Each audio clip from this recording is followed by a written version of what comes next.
What if I told you the entire myth of the Hollywood leading man, swagger, sensitivity, scandal, was built on the back of one guy? That's right, Clark Gable. Some called him the King of Hollywood. Others just called him Trouble. But love him or loathe him, Gable's films redefined charisma for generations. Are you sure you know his very best? Or have you just heard the legends? Let's peel back the celluloid and find out which Gable films still demand your attention. Gone with the Wind, 1939. You can't talk about Clark Gable without bowing to the mammoth that is Gone with the Wind. The moment Gable struts onto the screen as Rhett Butler, you know you're witnessing not just a performance, but a force of nature. He's cocky, he's charming, he's absolutely magnetic, and for nearly 4 hours, you can't take your eyes off him, even when you want to slap him for that infamous, "Frankly, my dear, I don't give a damn." This wasn't just a movie, it was an event, the kind that people lined up around city blocks for, the kind that split families at the dinner table and fueled a million arguments about love, pride, and survival. What's wild is that Gable almost didn't want the role. He thought it was too risky, and fans of the novel were ready to pounce if the casting felt wrong. But when the cameras rolled, Gable delivered a performance so charismatic and layered, it permanently burned the image of Rhett Butler into American culture. He wasn't just the perfect romantic foil to Vivien Leigh's Scarlett O'Hara. He was the only actor alive who could make you root for a man so selfish, so stubborn, and so impossibly cool. The film's legacy isn't just about Civil War melodrama or Technicolor spectacle. It's about Gable, swaggering through burning Atlanta, tossing out one-liners, and redefining what it meant to be a Hollywood star. Sure, the film is controversial, and yeah, some of its legacy hasn't aged well. But Gable? He's the hurricane at the center of the storm, and every actor since has tried and failed to steal that crown. It happened one night, 1934. If you think romantic comedies are just fluff, you clearly haven't seen Clark Gable and Claudette Colbert tear up the screen in It Happened One Night. Here's the real kicker. This film didn't just invent the screwball comedy. It set the template for every road trip, opposites attract, and enemies to lovers movie you've secretly enjoyed since. Gable is Peter Warne, the wisecracking, down-on-his-luck reporter. Colbert is the runaway heiress. Cue the bickering, the banter, and, wait for it, the legendary Walls of Jericho scene that somehow made undressing behind a blanket the hottest thing you'd ever seen. Legend says Gable's on-screen charisma was so potent it actually crashed the men's undershirt market, supposedly because he takes off his shirt in the film and isn't wearing one underneath. You think that's just urban legend? Ask your granddad. Every scene snaps with energy, and the chemistry is so electric you could power all of Manhattan on just one exchange of insults between Gable and Colbert. But here's what sets It Happened One Night apart. Beneath the laughs and the gags is a surprisingly tender story about two lonely people learning to trust each other and themselves. Gable never lets his bravado slip into cruelty. He's all heart underneath the bluster, and it's this mix of toughness and vulnerability that won him the Oscar for Best Actor. And yes, the film won Best Picture, Director, Actress, and Screenplay, a clean sweep that remains legendary. If you only watch one Gable movie for pure joy, make it this one. Mutiny on the Bounty, 1935. Now, if you think old Hollywood was all ballroom dancing and love triangles, Mutiny on the Bounty will jolt you awake faster than a cannon blast. This is Gable at his most rugged, swashbuckling, windswept, and leading a full-on rebellion against tyranny on the high seas. Forget Johnny Depp. Clark Gable's Fletcher Christian was the original pirate with a conscience, and he doesn't need mascara to sell it. When he stands up to Charles Lawton's monstrous Captain Bligh, you're watching two titans in a duel that crackles with danger. What's brilliant is how Gable navigates the line between hero and outcast. Christian is no saint. He's a man pushed to his limits by cruelty and injustice. The moral questions at the heart of the film are as relevant now as they were in 1935. When is it right to defy authority, and what's the cost of freedom? And let's talk about the visuals. Fog-drenched ships, rolling waves, and Gable's steel-eyed glare cutting through it all. This movie was a genuine phenomenon. It won the Oscar for Best Picture and turned Gable into a symbol of rebellion. Off-screen, Gable was so committed to authenticity, he refused to wear a wig for the role, despite the studio's demands for period accuracy. That's Gable, stubborn, uncompromising, and always ready to break the rules, on screen and off. If you want to see where the myth of the cinematic anti-hero was born, drop anchor here. San Francisco, mid-1936. Want to see a film that literally shakes Hollywood to its core?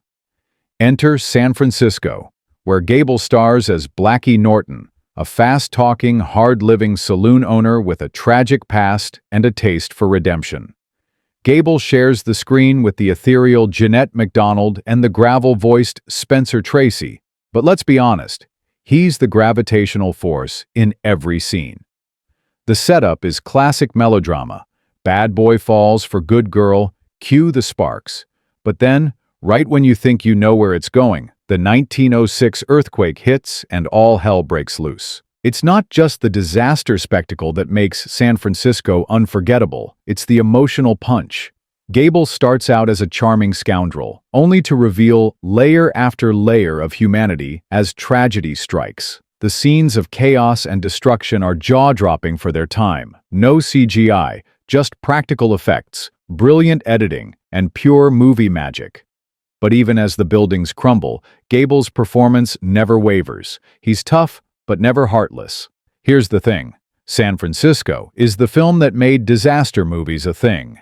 You wouldn't have Titanic or The Towering Inferno without this classic. And Gable, once again, is the reason it works.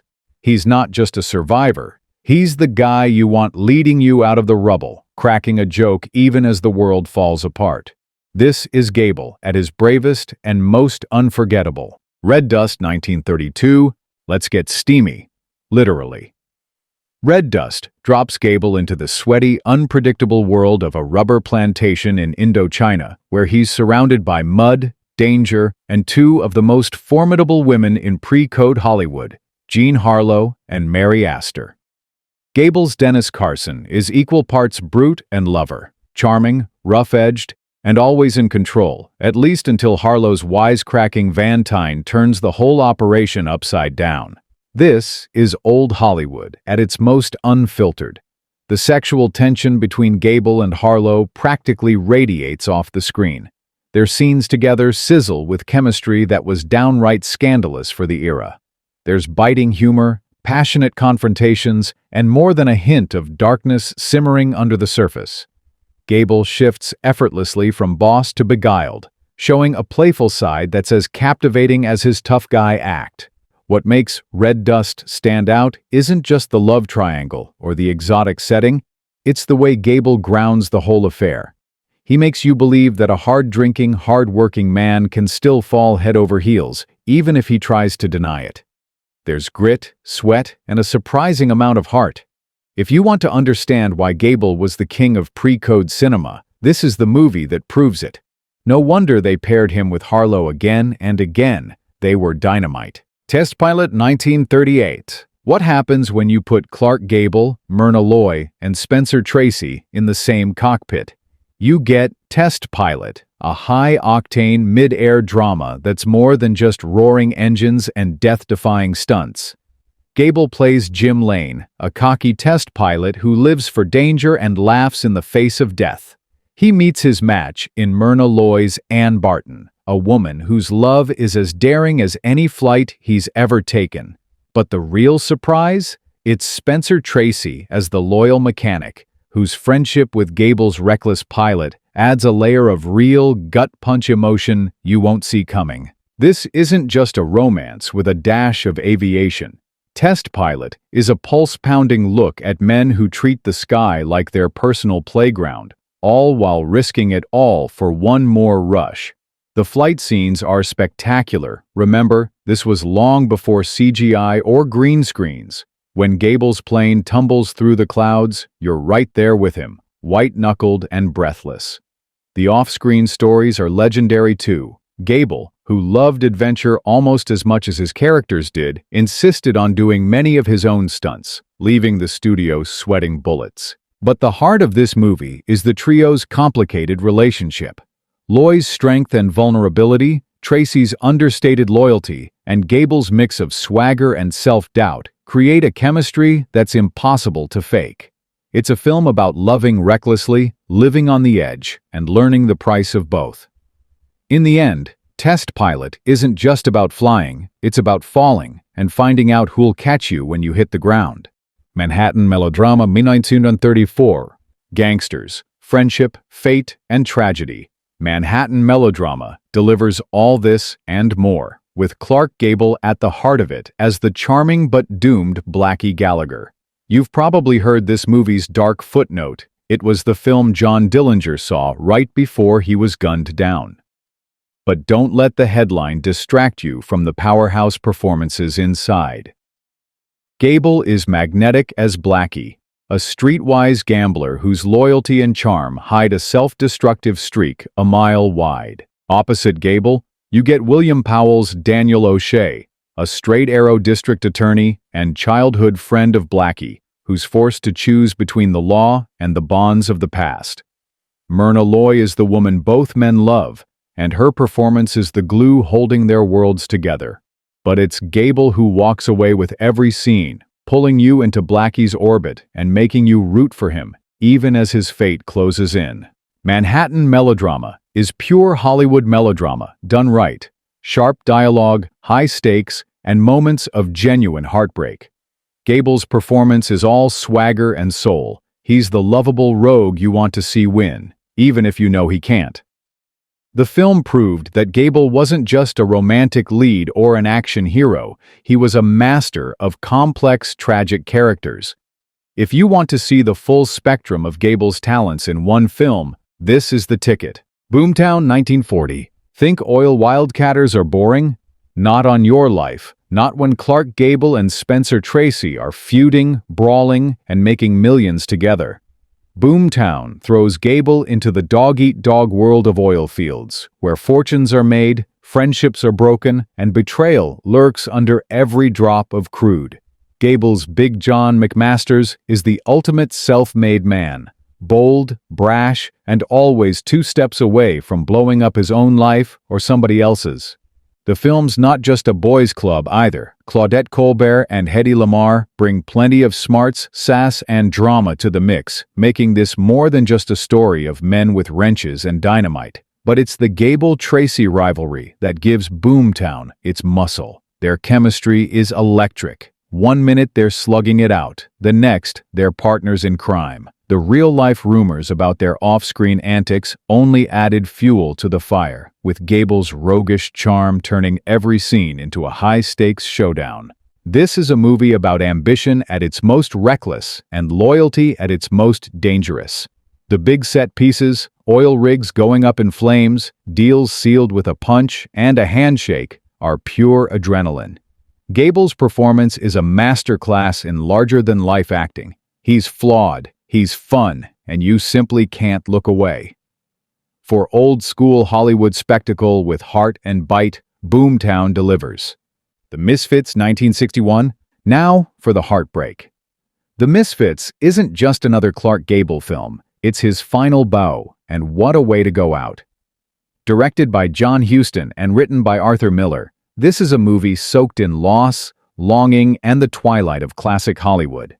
Gable plays Gay Langland, a weary Nevada cowboy chasing wild Mustangs and running from his own regrets. He's joined by Marilyn Monroe and Montgomery Clift, 2 legends, both on the edge, both bringing a raw, exposed nerve to every frame. Gable's performance here is something else. Stripped of glamour, loaded with vulnerability, and deeply affecting. He's older, yes, but there's fire in his eyes and pain in his silences. The chemistry with Monroe is unexpectedly gentle. There's a tenderness and sadness that cuts deeper than any of their previous roles. The film's famously grueling shoot, its desert locations, and the real-life demons haunting the cast all seem to seep into the final product, giving The Misfits an intensity that's hard to shake. It's not an easy movie, There are no grand gestures or easy resolutions, just a handful of broken people trying to find meaning in a world that's moving on without them. Gable's last role is his most human, a reminder that behind every legend is a real person fighting to matter. If you think you know Gable, the Misfits will prove you only saw the mask. Saratoga 1937. Sometimes classic Hollywood magic is all about timing, and Saratoga is living proof. This film reunited Gable with his favorite sparring partner, Jean Harlow, in what would tragically become her final screen performance. The backdrop? Horse racing, high stakes, and even higher romance. Gable's Duke Bradley is the wisecracking bookie with a knack for trouble, while Harlow's Carol is pure fire, sharp-tongued, glamorous, and always one step ahead. What sets Saratoga apart isn't just the sparkling banter and wild plot twists, it's the bittersweet behind-the-scenes story. Harlow collapsed during filming and passed away before shooting wrapped, leaving Gable and MGM scrambling to finish the picture with stand-ins and rewrites. The result is a movie suffused with a weird, beautiful sense of nostalgia. Every scene between Gable and Harlow crackles, knowing it's the last time they'd light up the screen together. And Gable? He's in top form, confident, mischievous, and absolutely in sync with his leading lady. Even when the story gets wild, and trust me, it does, he keeps it grounded with his signature mix of humor and heart. Saratoga is a must for anyone who wants to see the last sparks of old Hollywood and the end of one of cinema's greatest partnerships. So there you have it, the definitive Clark Gable playlist, straight from Hollywood's golden vault to your screen. Are you ready to binge, argue, or maybe fall in love with Gable all over again? Which film surprised you, and which one will you watch first? Drop your own top picks in the comments, hit subscribe for more deep dives into cinema legends, and keep that popcorn ready. Because as long as there are movies, there'll be Gable, and there'll be legends waiting to be discovered.